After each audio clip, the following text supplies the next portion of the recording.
Bismillahirrahmanirrahim. Assalamualaikum warahmatullahi wabarakatuh. Halo teman-teman semuanya, kembali lagi dengan saya Maryam Ulfah dengan NIM 190110067. Saya dari kelas 3C Prodi Pendidikan Islam Anak Usia Dini. Saya mahasiswa dari Universitas Islam Negeri Mataram. Nah, di sini saya akan coba membahas tentang gangguan berbicara dan bahasa pada anak usia dini. Sebelumnya saya pernah menjelaskan materi dengan judul yang sama, tapi sekarang saya akan jelaskan dengan jelas dan detail untuk memenuhi tugas ujian akhir semester saya dari mata kuliah Deteksi Tumbuh Kembang Anak Usia Dini. Nah, kita masuk ke pembahasan yang pertama, yaitu salah satu masalah perkembangan anak yang bisa terjadi adalah anak terlambat bicara.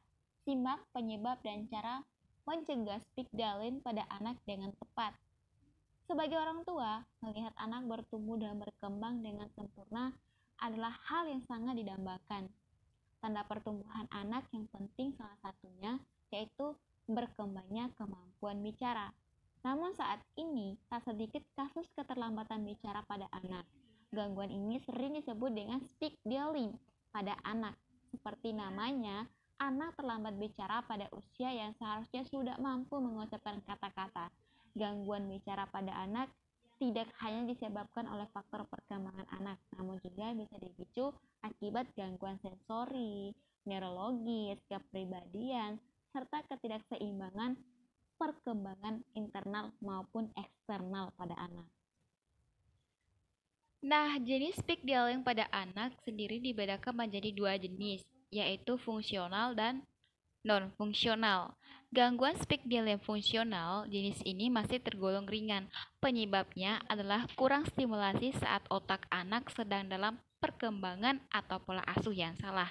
Sementara itu, gangguan speak delay non-fungsional merupakan efek samping dari gangguan bahasa reseptif yang dialami anak, seperti autism atau attention deficit. Nah, kita masuk ke pembahasan yang kedua, yaitu penyebab speak delay pada anak. Penyebab anak terlambat bicara bisa macam-macam, mulai dari kegagalan perkembangan bicara dan bahasa hingga ketidakmampuan bicara anak sama sekali. Gangguan perkembangan bicara dan bahasa adalah alasan umum untuk permasalahan keterlambatan bicara pada anak-anak. Gangguan belajar ini disebabkan oleh otak yang bekerja secara berbeda.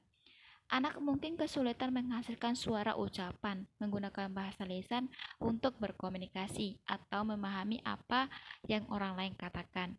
Masalah bicara dan bahasa seringkali merupakan tanda awal dari ketidakmampuan belajar. Kehilangan pendengaran. Penyebab speak delay pada anak berikutnya adalah kehilangan pendengaran. Masalah ini sering diabaikan, namun sebenarnya mudah diidentifikasikan. Jika anak menunjukkan tanda-tanda keterlambatan bicara dan bahasa, sebaiknya lekas uji pendengaran si kecil. Hidup dalam lingkungan bilingual atau menggunakan dua bahasa dalam sehari-hari. Meskipun ini hal yang wajar bagi anak bilingual untuk mengalami keterlambatan bicara, namun orang tua tetap harus tahu kapan yang tepat untuk menggunakan dua bahasa atau lebih. Lahir prematur. Lahir dengan kondisi prematur dapat menyebabkan berbagai jenis keterlambatan perkembangan, termasuk gangguan bicara. Auditory Processing Disorder atau disebut dengan APD juga bisa menjadi penyebab anak terlambat bicara. APD merupakan satu gangguan pendengaran di mana terjadi koordinasi yang salah antara telinga dan otak, sehingga pendengar tidak dapat mengolah suara yang didengar secara benar. Masalah neurologis seperti cerebral palsy, distori otot, dan cedera otot traumatis dapat mempengaruhi otot-otot yang diperlukan untuk berbicara sehingga menjadi salah satu penyebab gangguan bicara. Autisme selanjutnya. Jika anak bunda mengalami autisme, ini bisa mempengaruhi kemampuan komunikasi, bahkan keterlambatan bicara pada anak sering diidentifikasikan sebagai tanda awal autisme. Kemudian gangguan CASE selain APD, Cledo Apraxia of Speech atau CASE merupakan penyebab speak delay pada anak lainnya. Mutisme selektif. Mutisme selektif adalah ketika seorang anak tidak mampu berbicara sama sekali dalam situasi sosial seperti sekolah, namun mampu berbicara di rumah atau dengan keluarga dan teman. Nah, kita masuk ke pembahasan yang ketiga, yaitu cara mencegah dan mengatasi speak delay pada anak.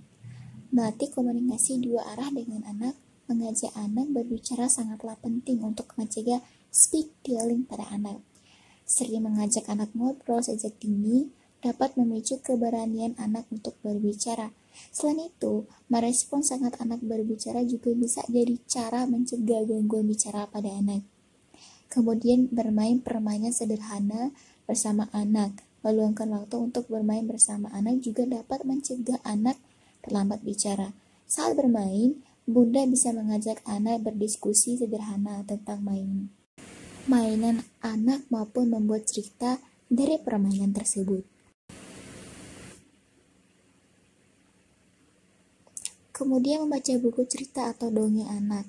Membaca buku pada anak dapat mencegah anak terlambat bicara loh Bunda. Pasalnya, saat membaca buku bisa menstimulasi anak dengan pertanyaan atau diskusi sederhana tentang cerita di buku. Tak hanya membacakan, ketika anak sudah menginjak usia membaca, Bunda juga dapat membiasakan anak membaca, sehingga dapat menambah perbendaharaan kosakata anak. Ajak anak belajar bernyanyi bersama. Selain membaca, menyanyi juga bisa mencegah gangguan bicara pada anak. Ada banyak sekali kata-kata baru yang bisa dipelajari anak dalam satu lagu.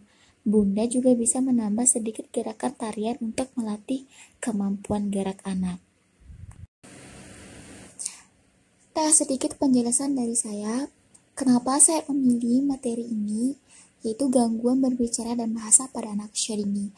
Karena pembahasannya sangat bagus dan mudah sekali untuk diterapkan di masyarakat di kampung saya. Karena kebanyakan dari anak-anak sana banyak sekali yang mengalami gangguan berbicara dan bahasa keterlambatan mereka. Jadi kita bisa mengetahui ternyata inilah pencegahnya, oh ternyata inilah penyebabnya. Jadi kita bisa menstimulus gitu. Oh ini loh cara mengatasinya gangguan berbicara tersebut. Nah, makanya saya memilih materi gangguan berbicara dan bahasa pada anak usia dini. Dan juga pembahasannya begitu luas dan banyak sekali dari referensi-referensi lainnya. Setelah pembahasan yang saya jelaskan, terima kasih atas perhatiannya. Jika ada kesalahan, sebenarnya kesalahan datang pada pribadi saya sendiri dan kebenaran datang pada Allah Subhanahu wa Ta'ala. Terima kasih, saya Maryam Ulfa. Wassalamualaikum warahmatullahi wabarakatuh.